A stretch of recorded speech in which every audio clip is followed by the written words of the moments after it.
Salam sehat dan jangan lupa ya, jaga kesehatan. Salam Spirit.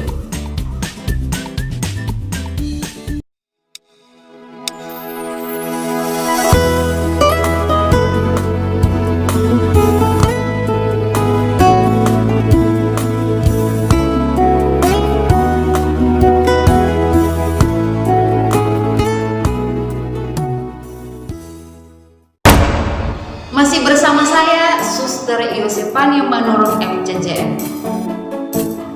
Pada subtema sebelumnya, kita sudah membahas kerajaan Allah adalah pokok pewartaan Yesus. Kerajaan Allah yang diwartakan Yesus adalah kerajaan di mana semua orang hidup dengan damai, adil, jujur, benar, dan saling mengasihi. Ternyata makna kerajaan Allah yang diwartakan Yesus tidak gampang dipahami manusia. Untuk menjelaskan hal tersebut, Yesus melakukan berbagai usaha dan cara. Salah satunya menjelaskan kerajaan Allah melalui perumpamaan. Maka, pada subtema ini kita akan membahas Yesus mewartakan kerajaan Allah melalui perumpamaan. Pada subtema ini, peserta didik diharapkan mampu 1. Menjelaskan arti perumpamaan dalam kitab suci. 2. Menyebutkan contoh-contoh perumpamaan Yesus dalam kitab suci yang menggambarkan kerajaan Allah. 3. Menjelaskan maksud Yesus memberikan perumpamaan. 4. Menjelaskan makna perumpamaan yang diberikan Yesus dalam kitab suci. 5. Merefleksikan dirinya seturut perumpamaan yang diberikan Yesus dalam kitab suci. 6. Membuat gambar yang sesuai dengan beberapa perumpamaan yang diberikan Yesus. Langkah pertama, memahami makna perumpamaan. Ada kalanya perumpamaan harus digunakan dalam menyampaikan pesan. Tujuannya agar mudah dipahami atau untuk memperhalus bahasa. Lagi pula, terkadang ada juga kesulitan jika tidak menggunakan kiasan atau perbandingan untuk menyatakan maksud pribadi. Nah, kamu pastinya pernah mempelajari majas atau bahasa kiasan, kan? Tuliskanlah perumpamaan yang kamu ketahui dan jelaskan maknanya pada kolom ini. Contohnya, seperti langit dengan bumi. Maksudnya, ada perbedaan yang sangat jauh. Tak ada gading yang tak retak. Maksudnya, tidak ada manusia yang sempurna, selalu ada celah. Kesimpulan, perumpamaan adalah cara penyampaian pesan dengan menggunakan bahasa imajinatif, kiasan, simbolik, atau perbandingan. Tujuan perumpamaan adalah agar orang yang mendengar dapat lebih mudah memahami maksud orang yang memberi pesan atau untuk memperhalus bahasa agar pendengar tidak tersinggung, melainkan lebih mudah menangkap maknanya. Langkah kedua, memahami perumpamaan tentang kerajaan Allah dalam kitab suci. Bukan hal yang mudah untuk memahami misteri kerajaan Allah. Apalagi persepsi atau pola pikir orang tentang kerajaan Allah berbeda-beda. Yesus pun sering menggunakan kiasan atau perumpamaan. Perumpamaan yang digunakan disesuaikan juga dengan latar belakang dan keadaan pendengarnya agar mudah dipahami. Misalnya, kepada petani atau tukang kebun, Yesus menggunakan perumpamaan benih, penabur, ilalang, dan lain-lain.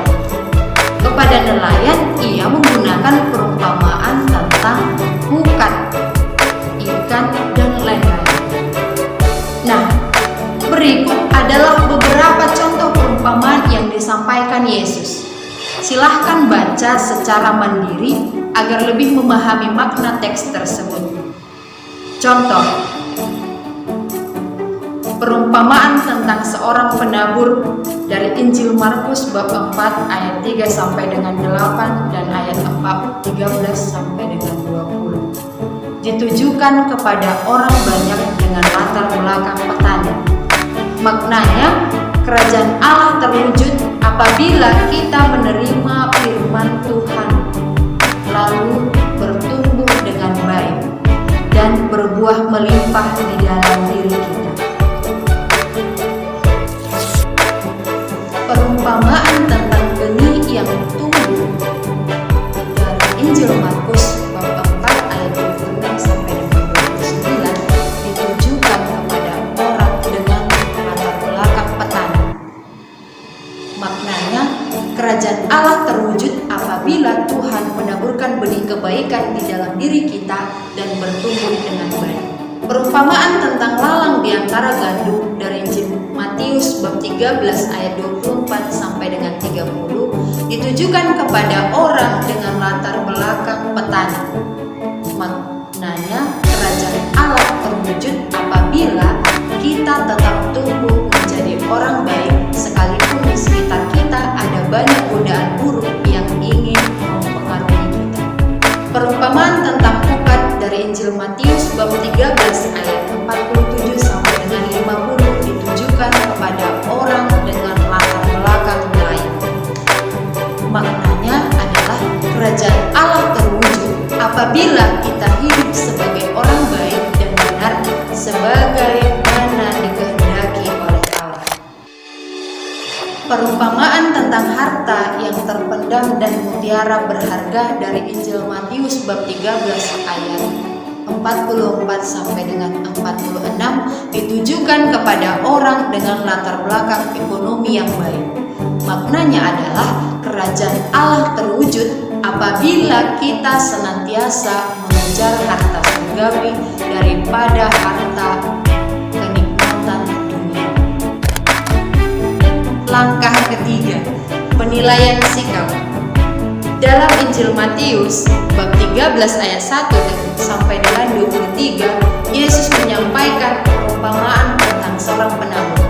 Perumpamaan ini untuk menggambarkan penerimaan manusia terhadap benih iman yang diwartakannya. Ada yang jatuh di tanah yang berbatu, di pinggir jalan, di semak belukar, dan di tanah yang baik. Semua wadah menerima benih, namun tidak semua tumbuh dan berbuah. Tanah berbatu menggambarkan orang yang mendengar firman Allah dan secara segera menerimanya dengan gembira, namun tidak berakar dan tahan sebentar saja. Ketika datang tantangan, orang itu segera murtad. Pinggir jalan menggambarkan orang yang mendengar firman tentang kerajaan Allah, tetapi tidak mengertinya. Maka si jahat dengan mudah merampas firman itu dari dirinya. Semak belukar menggambarkan orang yang mendengar firman Allah, tetapi kecenderungan mencari kekayaan membuat firman itu tidak berbuah. Tanah yang baik menggambarkan orang yang mendengar firman Allah dan memahaminya, lalu melaksanakannya sehingga berbuah baik.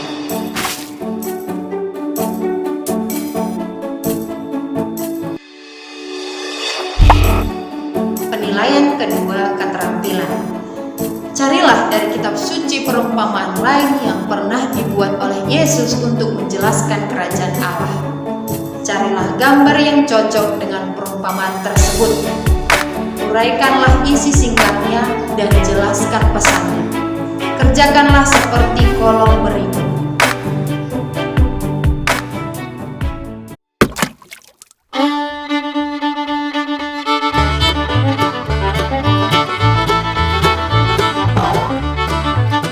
Demikianlah materi kita pada hari ini. Semoga bermanfaat dan sampai jumpa di materi